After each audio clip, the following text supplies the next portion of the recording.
down the hammer and pick up the pencil. You're about to listen to the Savvy Radio Show. Learn from real-life real estate investors, experience revealed with the Savvy Landlord as your host. Hey, you tuned in to the Savvy Radio Show podcast, whatever you from the old school, new school podcast. Old school is radio show. Hey, but you tuned in.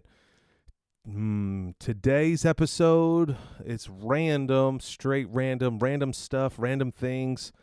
Trying to keep hope alive, trying to keep you motivated, keep grinding it out, getting it done. Hopefully doing what you love to do and maybe inspire you. So let's dive in. Back in, if you listen to my last podcast, it was a little emotional. And I got connected to a young kid that I've been trying to help. Anyway, I bumped into that dude again. So let's just start this episode off with that cat. And it was interesting. This trainer was considering moving to a new facility in a totally different type of environment. And he was telling me a bunch of random stuff. And I was like, well, why you're leaving? One of the main reasons was the pay. But it was interesting for him to gain this new position or new job, moving from one business trainer to another business trainer. Now, these are different cross sports. But the interesting thing, one's like fitness trainer, one's cycling. Okay. And he was telling me the process of getting on this new position. And I was like, this is very interesting. And I'm like, how much more does it pay? And basically it's almost double, but the new company that he's going to is creating kind of this image of you got to level up your game to work for them. And I was like, I just started listening to him and he was breaking it down to me.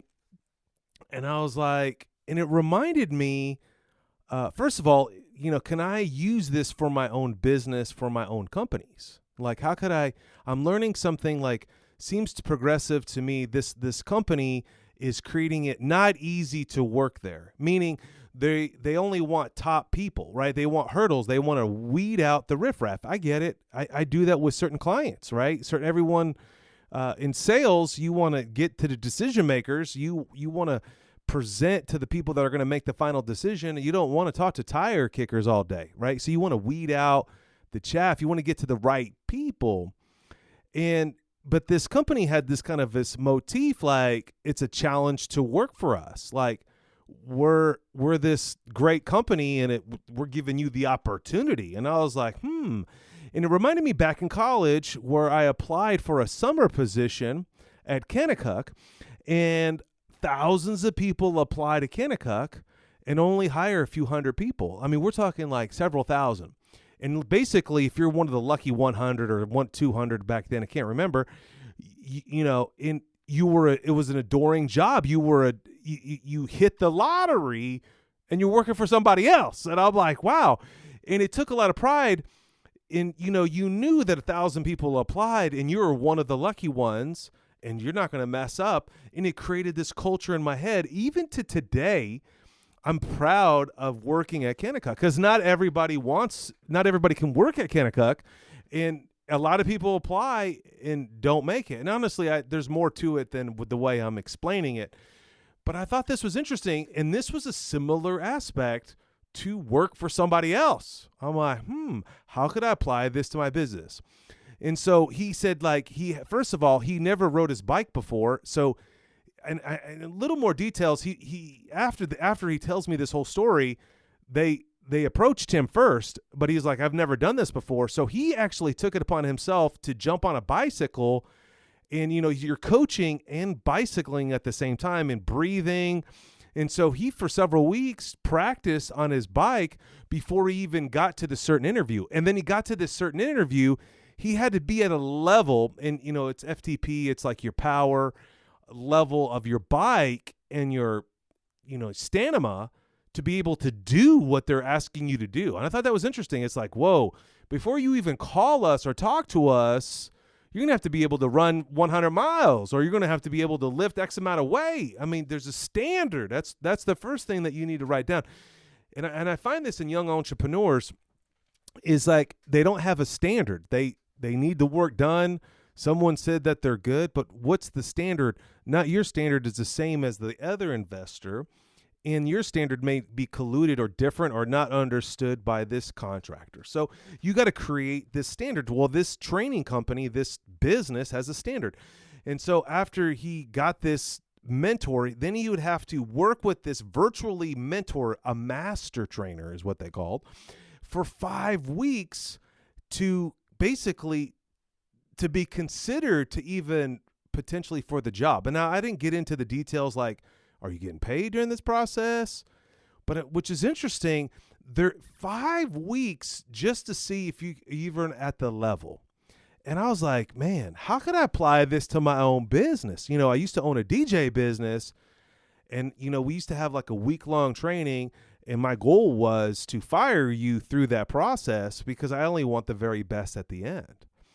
And I like this same similar process. Like, if you can make it through these hula hoops, if you can jump through this and do this, then you can eventually get on the main training floor and shadow somebody else. And, you know, the interesting thing is like, I don't coach this dude that I talk to, and I only talk to this dude randomly on Fridays. But which is interesting is like, I guarantee in his mind, this young kid's mind, it's a challenge. It's like, can I do it? You know, everyone else can't do it. So I want to prove and see if I can do it. You know, I think that's great motivation. In general, I think that I'm even a lot of the questions I get asked throughout life is like, what drives you? How are you successful? It boils really down. It's kind of just a simple. It's a challenge. When they said, Stephen, you're never going to make it, I'm gonna prove you wrong. Stephen, you better learn a trade because you're never going to go to college. Stephen, you're always going to be broke, so you might as well learn this trade. I mean, these things that influencers back then, aka teachers, counselors, other peers, whatever, parents, whatever, that doesn't make you who you are. I mean, and people ask me, I think I just got that answer. What motivates me is a challenge. You're telling me something I can't do. I know this kid that I hang out with on Fridays. I don't know a lot about him, like intimately, only in the gym. But the reality is, I know it's not the money, because it's little money. Like, it's little money that he's making. I could teach him to make way more money. And he's gotten a couple of my books. He's kind of understanding that the potential, but no one's ever taught him how to make money. They only teach you how to work. And I'm like, I can't wait for this young dude to get ready. I'm like, I want to make money. How do I make money? I'm like, we need to make money. Like, but what does this mean to you? Man, I believe this means a lot. That a lot of people need to be challenged. A lot of people just don't take a job to take a job. They want to feel accomplished, that they are part of some team. And this is interesting. You make it a goal, you make it difficult, and then if they make it through this, then maybe they'll be loyal. Maybe they'll stay longer because they're like, man, I don't want to do this process again. Or maybe they'll just feel empowered, accomplished. Can you do this in your own life? How do you stay motivated? What can empower you? I set little rewards. I set little goals. I just set a little goal the other day. If I can run 25 miles a week, that's right, treadmill, 25 miles a week. Yep. For 100 miles for February, I'm going to get some shoes, like some cool mountain bike shoes. And so I'm like going through this. It's a challenge. It's, I know I can hit 21. I average about 3 miles a day running. Sometimes I do 5 miles. Sometimes I do 6. Sometimes I do 2. But for me to do 25 miles in a week, I really have to make a long run. I have to consciously be prepared for for Saturday or Sunday. Dude, you got to put the time in. You got to get 6, 7, 8, 9, 10 miles in. For me to do that, it's accomplishment. It could be a reward, a milestone. It's interesting. Make several tests. prove to yourself, feel empowered. I don't know. I just like that process. Maybe it's the future. Maybe it's millennials. This dude I'm hanging out with is a millennial. Maybe this excites him. Now, I notice a lot of millennials are different. Everyone's different, but this is just an interesting way to hire. You want to hire somebody, put them through the ringer. What up? All right, here's a couple things that I have been learning lately. So hopefully this will keep you going. Hopefully that wasn't too long and boring and you still continued on. Number 2, write it out. I'm telling you, I come up with a ton of stuff all the time. Business plans, ideas, even this idea that I just told you about, I wrote it out and emailed it to my partner and to the general manager of another business of an idea of how can we implement what this cycle bar is doing and how can we adapt our own business and put it to work in our business. I even sent it to another friend of mine on the DJ dude.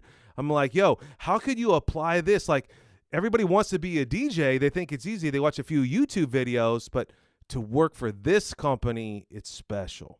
It's accomplished. You earned it. You can turn into a mentoree or whatever. But so the point is, number 2 is write everything out. Like, I have a business structure that I'm working on, a business plan that I'm working on, and I have a lot of ideas, a lot of scratch paper. But listen, what I've noticed lately in my world is write it out. Write out just a timeline on a new business venture I'm working on right now. Woo! I can't wait to let you know. It's going to be fire. I'm not sure when, maybe in a couple months, but I'm working on the business plan. It's hot. And, you know, I just started writing out the timeline, like the process. Like, I picked up the phone on this day. I called this person. I read this article on this day.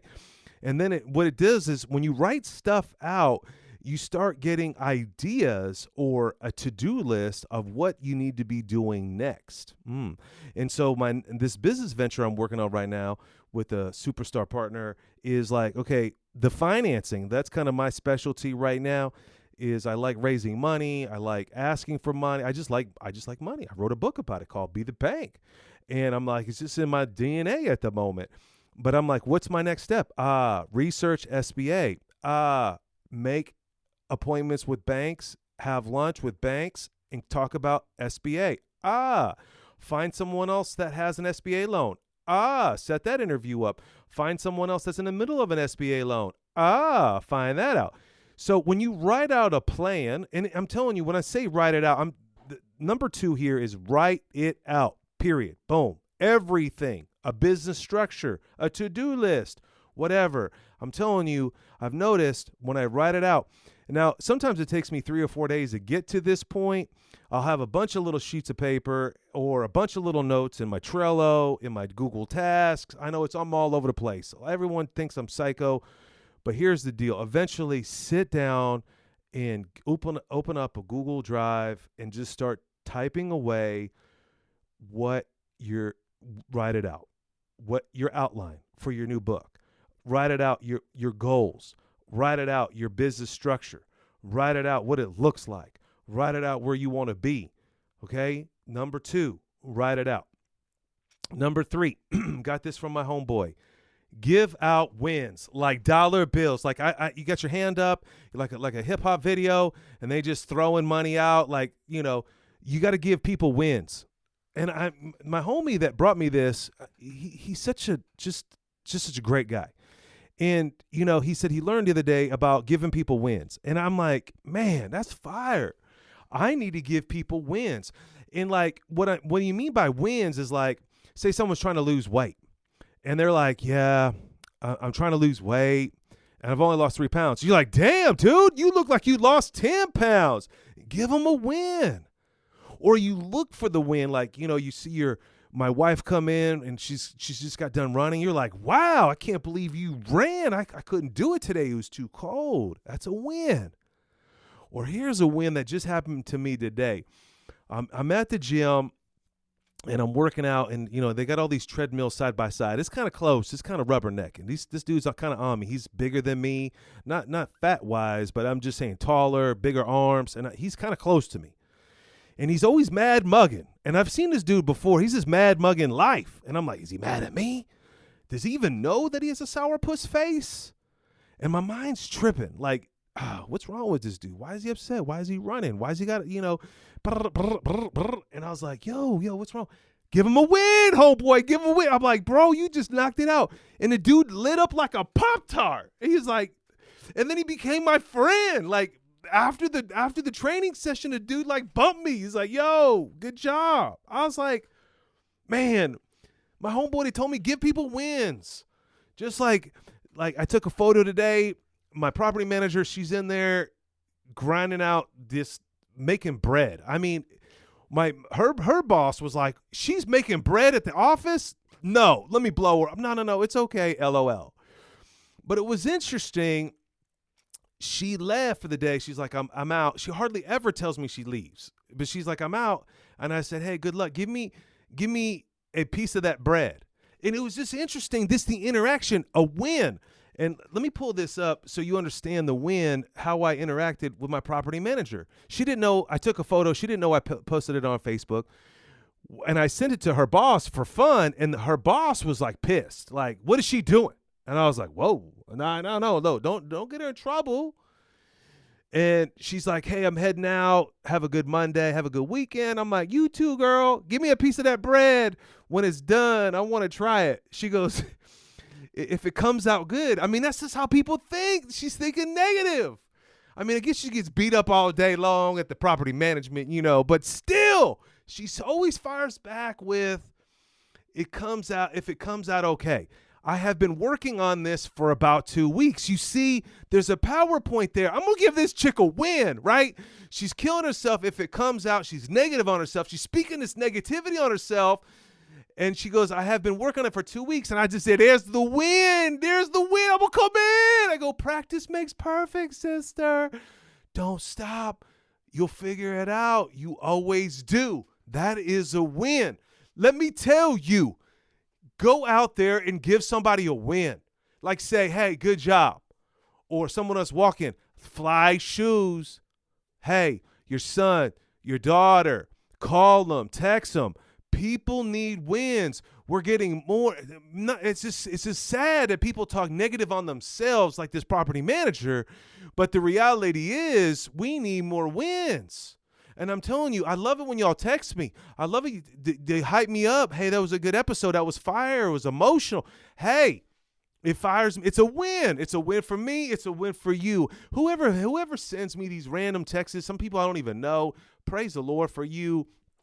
We got to give more wins. We're out here in the trenches. We're out here grinding it out. It's not easy. Sometimes it's 10 o'clock at night. Sometimes it's 5 in the morning. Like I did double dip today. I had a jog. I had to get my 5 miles in because I want an accomplishment. I want to feel empowered. I want to reach my goal. I want to roll to, REI and pick out these shoes. Come on, y'all. Number 4, do the tough stuff. That's it. That's what you need to hear. Set it up. Do it. I'm telling you, all week, man, I've been doing the tough stuff. Stuff I don't want to do, man. I never knew how lackadaisical I am until I look at somebody else and I'm like, oh, and it's easy to judge, but man, I don't need to be judging myself. Do the tough stuff. Do the stuff that you don't want to do and do it first. Knock it out. Eat that frog, whatever it takes. Someone needs to hear it. There's something in your world right now that's tough. It's that phone call. It's that apology. It's to call that bank and say, can I borrow money? Or you miscalculated and you got to go back and got to return something. You don't want to stand in line. I hear you. I feel you. Do the tough stuff. Buy the gym membership. Look, get rid of those dirty laundry. Get nasty ass underwear. Do the stuff you don't want to do. Do the tough stuff. Set a budget. Ride your bike. Climb a hill. Set a plan. Get a buddy. Be friends with someone. Pray for your enemies. Do the tough stuff. Apologize. Write it out. Take the time. Think. Man, I had an awesome time with a homie today, past client of mine, and it was like 2 hours of just amazingness. And, I came up with this one thing. It's a side note. It's not even on here. We don't think enough.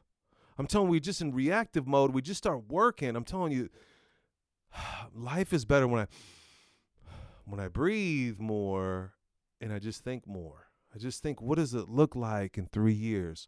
What does it look like if I don't send this email? What does it look like if I do send this email? What does it look like if I budget this for this and do this for that? We need to spend time. What it would look like if you bought that business and it collapsed? What it would look like if you bought this business and it didn't work out? What it would look like if you bought this business and it was a raging success? We need to slow down and we need to think more. Come on. Do the tough stuff. Thinking is the tough stuff. I read the other day, it's crazy. Warren Buffett, the other dude, Microsoft dude, Bill Gates, they spend a tremendous amount of time thinking, and we wonder why they're trillionaires, millionaires, billionaires, whatever. I'm telling you, the biggest skill that I've figured out later in life, halfway through, I'm about to hit 50 this year. Wow, 50 years old. And I just now figured out you need to think more. No, it's cool when you're 20, you just figure out you can make it right. I'm telling you. And it's interesting, a lot of folks that I work with, coaching and consulting or whatever I do for people, I don't know. And a lot of this could have been prevented, the drama in their life, in their world, is like, did you think about that beforehand? And I know it's so easy to say, and I just know I'm the culprit of not thinking. I randomly go buy a bike. Do I have the room for the bike? Do I have the money for come on, you know what I'm saying? We just do stuff we don't really think about. Number 5, that was a little bonus in there. Think about it. Number 5, know yourself. I'm telling you, this is a crazy journey. And you need, first of all, someone needs to hear this. You need to know what motivates you. Accept yourself so you can strive more. Don't accept yourself in mediocrity, but accept yourself in who you are right now. Don't compromise. Don't go weak, but know your boundaries. You know that you know yourself, that you're not going to go to a strip club. It's not going to be a good opportunity for you to succeed, right? Know yourself. Accept yourself. What your weaknesses are. Mine or pizza. Mine's pizza. You might be a strip club person. Mine might be pizza. But the reality is, you need to find out. Know yourself. Know what works for you. What's your personality type? What makes you tick? What motivates you? Challenges? Activities? What? Figure it out. Take some time. Think about it. It's going to know yourself. I don't know why I'm saying this to you. Who is this? Receive this. Number 6 or number 5, whatever. I'm now figuring out who I am. I know it's crazy. Halfway there. I mean, I might even kill over at 60 for all I know. But the point is, if you hear this today, just know yourself. Take some time. And if you can't figure it out, ask somebody to help you. Like, maybe help you, guide you. Like, I think I put this on here. Number 7 or something. I had to ask somebody. I'll get into that one in a minute. Let's move on to number 6, and then we'll get back, and I'll reference number 5 again. This is burning inside of me. A lot of friends that I'm dealing with, I know it's obvious. It's tax season. Listen, you as an entrepreneur, you with one real estate transaction, you need to understand taxes, period. Like, do it, ask it, read it, study it. And I'm telling you, I know I've been doing this game for 23 years, and I have just neglected this deal for so long, and I have very few regrets. I wish I would have just been disciplined enough and understand taxes. And you may think I'm an expert because I work at an accounting firm or I own an accounting firm, whatever you may know me by. And I have done a lot of tax returns in my lifetime. But the reality is, man, I feel like I'm learning every day something new. And you need to start talking to people about, it used to be taboo about sex, talking about sex. Not now with just Tinder and Bumblebee and all this other jazz. But the reality is, or how much money you make, that's, taboo. Or politics is taboo. Listen, you need to talk to people about taxes. I know it's tax time and I own a firm and all this other jazz, but the point is, you learn something every day talking to people about taxes. And a lot of my friends are in pain because they didn't set it up right. Their entity structure is not right. And they're paying a lot of taxes, or they're a high net worth person and I'm just fortunate to be hanging around with certain people, and they're just paying $20,000 a month in taxes. And I'm like, there's got to be a better way. Now, I'm fortunate to be a passive investor in the real estate space. There's a lot of tax deductions as an entrepreneur. You need to understand that might be the best advantage for you to start an entity, you have tax benefits. And so just as I said earlier, you need to talk to more people about taxes. Like, it shouldn't be taboo. Like, you should be comfortable enough to say, I don't know what I'm talking about. Don't take this pride and let it hurt you, but just say, I don't know what I'm talking about. Can you show me? There's some friends of mine in my new circle that are passionate about taxes. And they think I'm an expert and that I should know everything. And I think I need to get intimate with people and say, I don't know. But it was interesting. I got a text message today that I typed in here that was very interesting, that this is a guy that I've sold a house to like 6 or 8 years ago. Like, he still has my cell phone number. And he texts me, and he was looking for an accountant. And I was like, hey, I don't even know if this dude knows I own an accounting firm. And I was like, hey, P3 Accounting. And, here you go. And so interacting, and he goes, this is what he says about his current accountant. Now, this is a very successful investor, even though 6-8 years ago, and I know this, his background is in accounting, and his day job is budgeting and financing for multi millions of dollars of budgets across many boundaries. So I know this guy personally. I know his job. And I was just fascinated that he texted me about taxes. I'm like, he's looking for a tax account. And I was like, that's what we do here. And he goes, I'm not sure. I go, so what's up? Blah, blah, blah. He goes, I'm not sure they understand all the ins and outs of passive versus active income. Wow. I just was dumbfounded. I mean, just the way he phrased that. Because I'm in the passive world, I notice when I come across a doctor or an attorney, they're in an active income world. They don't even understand the passive world. Now, some of these high net worth people have invested in passives, so they understand syndications, and they understand like maybe stocks and stuff, and just the flat tax rates of taking money in and out.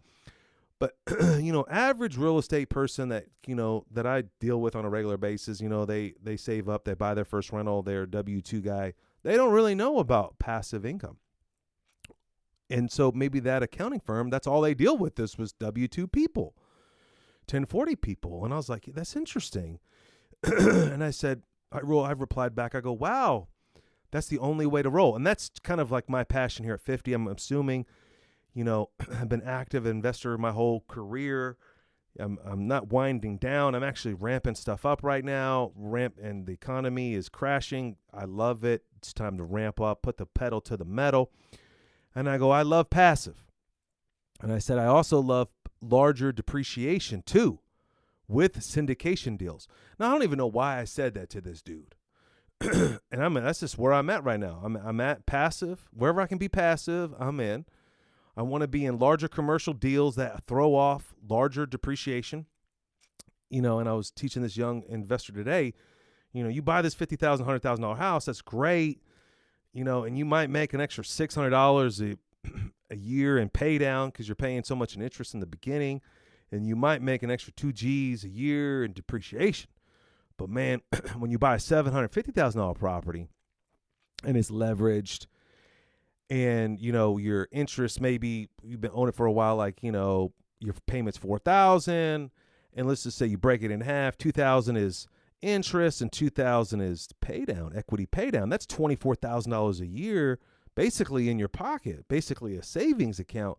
And then your depreciation is roughly around 30 G's. I'm just making this up, but logically, for you to own a $750,000 leveraged building could really put in your pocket phantom income of sorts, 50 G's versus a couple thousand. Larger depreciation, and that segues into syndication deals. So anyway, he replied right back, and I was like, wow. He goes, for sure. I had 34 K1s last year from my syndications deal. I'm like, I had like 2. I was like, wow, that's how you do it. Build a relationship with other people. Talk about tax returns. Talk about depreciation. Talk about syndication. And now you may need to have new friends. You may need to get into a new real estate club. You may need to get an AIA, Advanced Investor Alliance. This is the stuff we talk about: cost segregation, depreciation, how to leverage up, how to package your deals, how to do participation loans, how to syndicate, how to raise funding. All those things are beneficial for you in the passive arena. Woo, come on. We should do a podcast on that. Come on, Zach. Where are you? I need you here. I got to do my own podcast. I need another co-host. Come on, Savvy. I need a co-host for Savvy. That'd be rad. Who would love that? Come on. I need more people in my world. All right, number 7, new focus. All right. And, this whole time I thought that I was this real productive individual. Man, I got all these businesses going, things. Man, it's a train wreck. I had this really good friend working with me, and I wore the dude out. He's kind of snapped at me, and he's like, yo, I can't keep up with you. And at first my pride rolled up, and I was like, man, I'm just savvy. Arrogant punk I am. I'm telling you, man, don't listen to your own self. I just want to slap myself. I'm like, man, did I hurt this dude's feelings? Can he not keep up? He's like, you're all over the place. I'm like, you got ADD. I was like, and he's just a good homeboy. He's like, I got ADD too, but dude, I can't even keep up with you. You giving me a headache. We can't get shit done. I was like, what? No. And it was a good arrow. It hit the bullseye. And I was like, man, bring it to me, homie. Bring it to me. And I was like kind of marinated, and the dude was like getting worn out. He was tired. And I was like, man, I'm wearing this dude out. I'm like, I feel bad. And he bounced out from the office. And I was like, okay. I really marinated on this for a few minutes and actually a few days, 2 or 3 days. Then I started talking to my internal circle. And damn right, I'm all over the place. I can't get shit done. And I was like, man, what's wrong? I thought I focused. I coach people. I'm a hypocrite. Time block. Prioritize, make these lists, la-da-da. And I realized, okay, homeboy was right. He was money in the bank. And so I was like, okay, I'm going to do this. I'm really going to do this right. So I set a time for my homeboy and I to get this other new project done. And without all the other talking about this jazz and talking about that jazz, we got the whole meeting done in 30 minutes. I was like, wait a minute. And then we kind of fooled around for just a minute. And then we were like officially done in 45 minutes. And I was like, man. So I went to one of my deeper inner circle folks. And I was like, do I got a focus problem? She started laughing so hard. She's like, I've been trying to tell you for 10 years you do. And I was like, dang. Wow. I do. And so, man, I got on my horse, man, and I'm like, all right, I'm going to finish. And I'm just working through this, and I'm like, I'm going to set for real time blocks, because I do put time blocks on there, but I don't do it. I just sit there and check emails, and I need to turn my phone off. So even at this moment, someone tried to text me, and it was supposed to not go to my watch, and it went to my watch. And I'm staying laser focused. And I noticed this last 3 days, man, I'm getting so much done, because I'm going to say, hey, at 5 o'clock, at 3 o'clock, I'm only going to do these 3 things, and I'm going to only work on this business. And I've been way more productive. I feel like an animal. I feel like, man, all this time, I'm telling you, I'm a buster. I'm telling you, I'm a hypocrite. I just want to punk myself, and I'm just telling you, man, you can do this. Time block, management. And you got to have really good friends around you that are willing to love you and say, look, you ain't doing it right. You ADD. I was like, you right. And it stings, but it's worth it. I'm telling you, I had a productive week. Right now, I had enough time to do this podcast. Crazy. I don't have time. That's why I'm so far behind, because I'm fooling around, thinking about mountain bikes, talking to people about mountain bikes. Don't get me started on mountain bikes. Come on. Stay focused. Finish. All right. The next one, I believe, is number 8. And that goes into know yourself, right? Number 5, it says on reference, know yourself. Know myself. I didn't know I thought I was focused, but I really wasn't. Number 8, you got to read this book. I wrote this down a long time ago, and I never, again, finished because I got sidetracked on my last podcast. But Diaries of a Female Investor by Farha Ali. This book is off the chain. It's easy 100 pages. It's Diaries of a Female Real Estate Investor.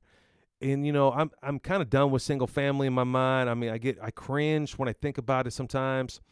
And the reality is, it's really good to go back and refresh and just learn new concepts. And this gal, just hearing her story of her drive and her commitment to just do it, just inspired me. And it's a great book. There's some great tips. And I mean, real estate's been around forever. How can you rewrite real estate?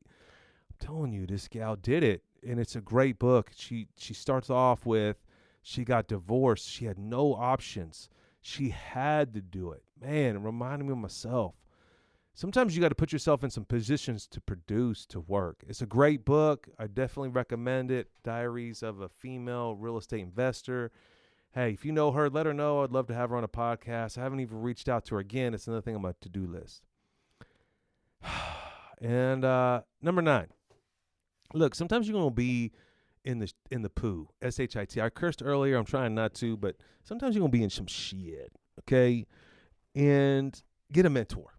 Like, I'm telling you, it could be me for 5 minutes. Sometimes you just need to talk to somebody and say, look, this is what I'm thinking. This is what happened. What would you do? Now, you don't have to necessarily take that person's advice or information, but what you can do is seek some help. And let me tell you something. You need to do that.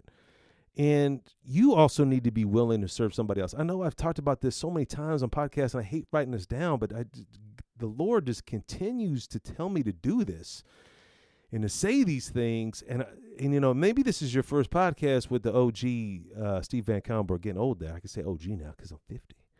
Almost September 28th. Let's do it big. We're going for the 5-0 birthday party. It's going to be hot. But, it's time for you to be a mentor to somebody else. It doesn't, being a mentor to somebody could be an older person. There's an old dude that I was mentoring for a little while that was struggling with his mom passing away. And it's this dude that I met on Facebook selling a bike to him that led to a cool relationship. And the dude, I don't talk to the dude no more, but during that process, I was with this guy about 30 days. His dad died or mom died, and I just encouraged him through that. I became a little mentor. And I haven't heard from that dude again. But the reality is, sometimes you can be a mentor. It's not a serious, committed thing like it's the end of the world. You got to get their name tattooed on your hiney. The reality is that someone may need you for that 5-minute phone call. Someone may need you just to say, I'm proud of you, or you can do it. Why not? What's wrong? Have belief in yourself. Or a really good friend might say, hey, you might need to listen to Tony Robbins again, the 30-day challenge. Somebody told me that today. He's going through the 30-day challenge. He was on 20 days. And I was like, that's fire. I don't want to be distracted because I'm staying focused. I'm trying to finish this book right now. But I'm telling you, if I ever feel weak or low, I'm gonna jump on the Tony Robbins book. See, that's a 5-minute mentorship. So ask somebody. You can reach out to them by text or by Facebook. And it could be me. And it may be like I may take a day or two to respond, or I could be real instant. But it may be what you need. So don't be weak. Ask for help. And you don't be weak, and you give help. You cannot receive without being a contributor. And that's, I think, there's some people that I've, just cut out of my world because they're just takers. They were never givers. Don't be that person. Be that person that's willing to serve. And, and that service may not be in advice. That service may become and just help load up stuff for the book release party coming up on the 17th. And I realized I need some more help. So if you feel like you need some help, I need help carrying books to the thing. I didn't know, 200 books were going to be so heavy and fill up my whole truck. But I'm excited, and sometimes I make decisions, I don't even realize what I'm doing, and I think I could do everything, and I can't. And I think that's the key to success is like, I can't do everything. You're gonna have to ask for help, and I think the right people, and I did. I was talking to one of my homeboys. I was like, hey, he's coming to help me set up the photo booth at this gig, and I was like, hey, what's your wife doing? I haven't even told her about this. I was like, man, could I ask her for some help? I need somebody behind the table. And he's like, I think she would, and she would definitely come. If I'm coming, I'm like, yeah. Sometimes you just need to ask. You never know when you could be a 5-minute mentor. Maybe that's a new book I should write. Maybe we can get a bunch of testimonies about the 5-minute mentor. I don't know. Whatever it is. My name is Steve VanCauwenbergh. This is a long-winded, random drama, but hopefully there was at least one little sliver of a nugget that got you motivated to inspire you, 1, to go buy assets, 2, to be a mentor to somebody else, and 3, to come to the Savvy Book Release Party, Be the Bank, Oklahoma City, Friday, May 17th, 1 week from today. You got this. I need you there. It's going to be popping.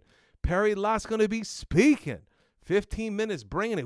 He was in the jail cell for 31 years, wrongly convicted, and got released on DNA. Celebrity status. Homeboy is coming to support my book release. Can't wait.